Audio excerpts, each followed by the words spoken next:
Have you ever caught yourself thinking, I feel fine, so I must be fine, right? Maybe you've skipped a doctor's appointment here and there, or brushed off a little fatigue, a skipped meal, a minor ache, telling yourself it's just part of getting older. You're not alone in that. A lot of us do it. But what if I told you that feeling fine doesn't always mean everything is fine? See, the tricky thing about health after 60 is that some of the most dangerous conditions don't come with loud alarms or flashing signs. They sneak up quietly, soft as a whisper, almost invisible at first, and before you know it, they've taken root. By the time you notice something's really wrong, they've already been doing damage for years. And that's what we're going to talk about today. Because this isn't about scaring you. It's about empowering you. It's about noticing the small things that can make a big difference. In this video, we're diving into 5 silent health killers that many seniors ignore, not because they don't care, but because no one really talks about them. And I want to help you stay ahead of them, not just for a longer life, but a better, more energetic, more joyful one. So, grab a cup of tea or get comfortable in your favorite chair, and let's talk about the things that matter: your health, your body, and the quiet little red flags it might be trying to show you. Let's start with one that so many people overlook, especially as we get older: chronic inflammation. Now, I know inflammation might sound like one of those words that doctors toss around, but let me explain it the simple way. You know when you bump your knee and it swells up? That's your body's way of healing. But what if that reaction never really turned off? What if your body kept swelling and fighting, even when there was nothing to fight? That's what chronic inflammation is. It's your immune system staying in battle mode 24/7. And over time, that constant state of alert can do real damage. We're talking heart disease, diabetes, arthritis, even memory issues. It's like having a smoke detector that's always beeping, even when there's no fire. Eventually, it wears down the batteries, and worse, it distracts you from real dangers. What causes this? Well, processed foods, too much sugar, poor sleep, long-term stress, these things add up. And because the effects come slowly, like a little extra stiffness in the morning or feeling a bit more tired than usual, it's easy to write it off. But here's the good news: small changes make a big impact. Think about adding more colorful veggies to your plate. Broccoli, spinach, berries, these are packed with anti-inflammatory power. Swap soda for water with a slice of lemon. Move your body, even just a short daily walk. And if you're feeling overwhelmed or anxious often, take a few minutes each day to breathe deeply. It doesn't have to be yoga or meditation, just stillness. Presence. A reset button for your nervous system. Now, onto the next quiet threat that many seniors never even think about: muscle loss. You might be thinking, well, I'm not trying to be a bodybuilder at my age. And of course, you're not. But this isn't about looking a certain way, it's about functioning. It's about getting out of a chair without groaning, carrying your groceries without losing your balance, walking without fear of falling. The official term is sarcopenia, but don't worry about that. What matters is this: after the age of 60, we lose muscle every year unless we actively work to keep it. Not just arm muscles either, we're talking about the legs, the core, even the tiny stabilizing muscles that help you keep your balance when stepping off a curb. And guess what? Losing muscle doesn't always feel like weakness. It can show up as feeling more tired than usual when doing things you used to breeze through, or taking longer to get moving in the morning, or noticing that your posture has shifted just a little. But again, this is something we can fight. And it doesn't mean spending hours in a gym. Lifting light weights a few times a week, doing some gentle squats while holding onto the kitchen counter, even standing up and sitting down from your chair a few extra times a day. These little habits train your muscles to stick around. And don't forget protein. Our bodies need more of it as we age, not less. A good source of protein with each meal, eggs, fish, beans, Greek yogurt, can go a long way. Even a protein shake after a short walk or light workout can help your body rebuild and recharge. The point is, staying strong is about more than strength. It's about independence, confidence, and protecting your freedom to live the life you choose. Now, let's talk about something even more subtle, something that creeps in quietly and affects everything else: mild dehydration. You'd be surprised how many people over 60 walk around just a little bit dehydrated every single day. And it's not because they're careless, it's because as we age, the sensation of thirst becomes weaker. You might not feel thirsty, but your body still needs water. And when you're even mildly dehydrated, it messes with your energy, your memory, your digestion, even your mood. Have you ever had one of those days where you just feel a bit foggy, a bit sluggish, and can't quite put your finger on why? That could be dehydration whispering in the background. Here's a simple trick: look at your urine. Yep, not glamorous, but very useful. If it's dark yellow, you need more water. If it's pale, you're on the right track. Don't like plain water? Add a slice of orange or cucumber. Drink herbal tea. Eat fruits like watermelon, oranges, and cucumbers. They're water-rich and refreshing. Even soups and broths help. The goal isn't to chug gallons of water, it's just to stay gently topped up throughout the day. And if you're on medications or have kidney issues, of course, check with your doctor. But for most people, a little more hydration can bring surprising benefits: better energy, clearer thinking, and even smoother joints. Staying hydrated is like oiling the gears of your machine. It keeps everything running smoother with less wear and tear. Now that we've talked about chronic inflammation, muscle loss, and dehydration, take a moment to check in with yourself. Not in a fearful way, but in a curious one. Are you feeling more tired lately? Are you eating foods that heal or foods that hurt? Are you staying strong and hydrated, or letting those things slide a little without realizing it? These silent health issues don't show up with sirens or red lights. But they're there. Quiet. Persistent. Waiting. And the beautiful part is, so many of them can be reversed or slowed down with just a little attention, a little intention. You don't have to overhaul your entire life in one day. Just start with awareness. That's where change always begins.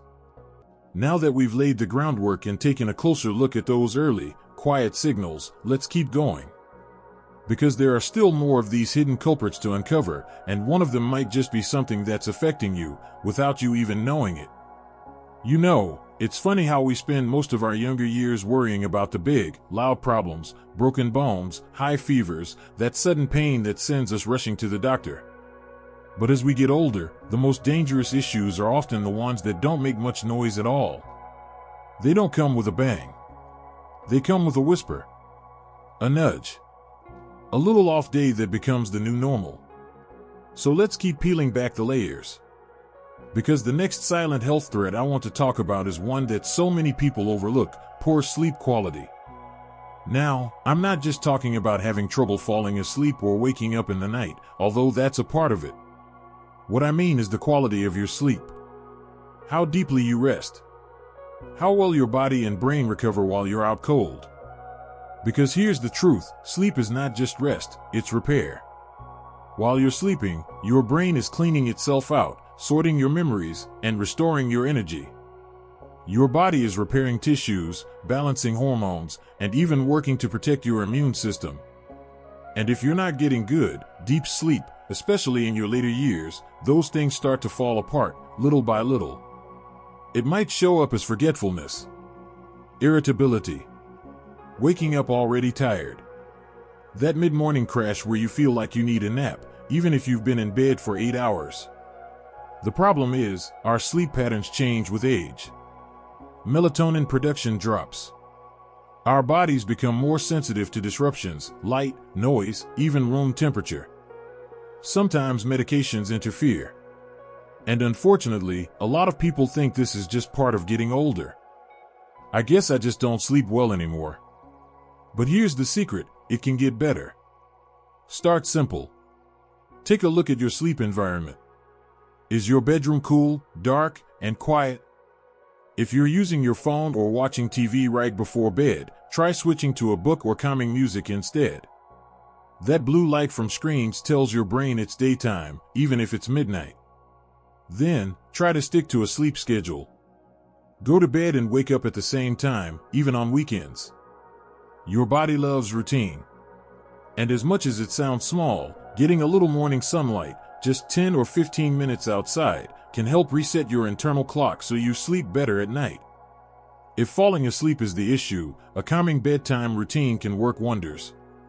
A warm shower, a cup of herbal tea, maybe even a bit of gentle stretching. Avoid caffeine in the afternoon, and if you're sensitive to it, cut it off after lunch. Good sleep is one of the most powerful health tools we have. And when we start sleeping better, everything else improves: our memory, our mood, our ability to fight off illness, even our appetite. Now, let's move into one of the trickiest silent killers of all. One that almost never gets talked about unless it's already caused serious harm: loneliness. Yes, loneliness. It's not just about feeling sad or bored. Chronic loneliness, especially after 60, has been linked to higher risks of heart disease, stroke, dementia, depression, and even early death. It's as harmful to the body as smoking 15 cigarettes a day. Can you believe that? 15. And the hardest part? You can be surrounded by people and still feel lonely. Or you might be completely alone but tell yourself, it's fine. I've got my books, my shows, my routines. But deep down, there's a kind of quiet ache that doesn't go away. A part of you that misses being seen, being heard, being valued by someone else. It's easy to underestimate this, because it doesn't hurt like a pulled muscle or show up in a blood test. But over time, loneliness eats away at your spirit. It raises your stress levels, messes with your sleep, makes you less likely to take care of yourself. It can even change the way your brain functions. But you know what's beautiful? It doesn't take a dozen friends or a packed calendar to feel connected again. Sometimes one or two real connections, authentic, regular, honest ones, can completely change the way you feel. Start small. Call someone you haven't spoken to in a while. Write a letter. Yes, a real one, with a stamp and everything. Join a local walking group or book club, or even a virtual one if getting out is tricky. You could volunteer, too. Nothing breaks loneliness like giving to others. Helping out at a local shelter, mentoring young people, visiting a community center, even just chatting with your neighbors more often. Humans are wired for connection. And no matter how old we get, that part of us never goes away. And if you're someone who loves your solitude, that's perfectly okay. But make sure it's not turning into isolation. There's a difference between choosing quiet and being stuck in it.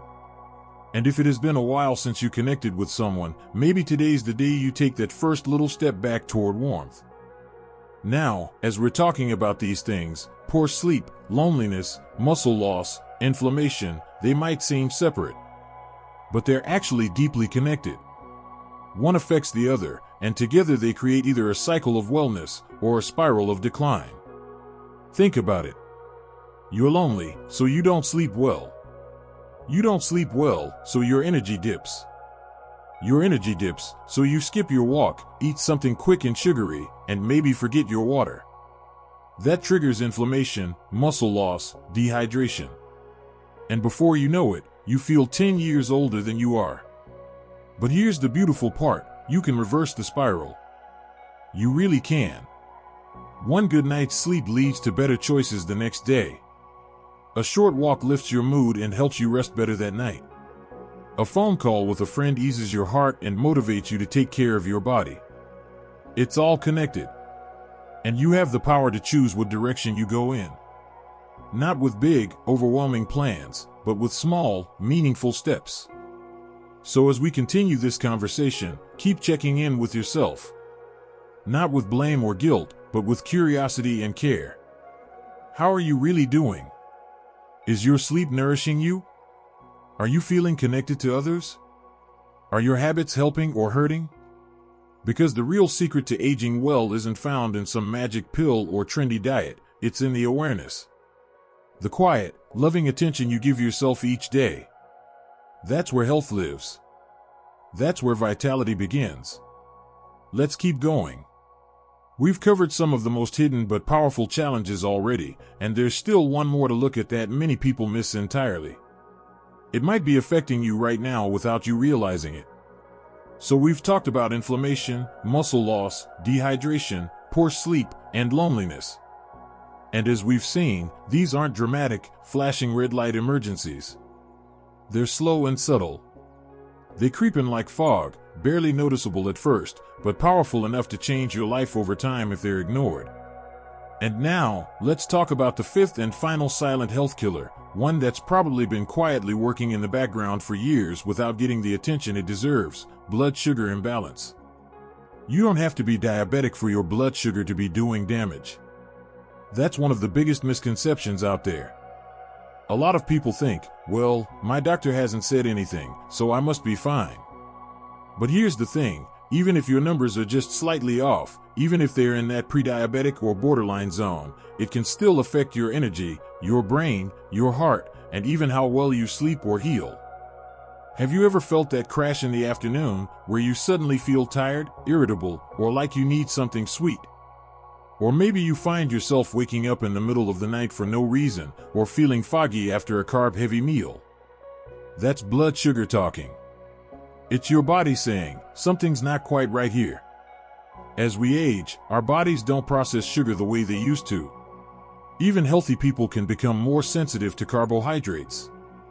And if we're not paying attention, those little swings, those ups and downs in blood sugar, can lead to inflammation, weight gain, and even higher risk for heart disease or cognitive decline.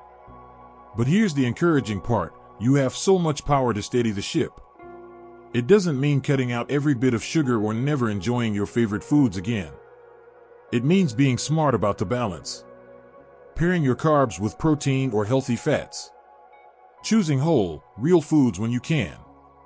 Starting your day with something that supports your blood sugar, not spikes it.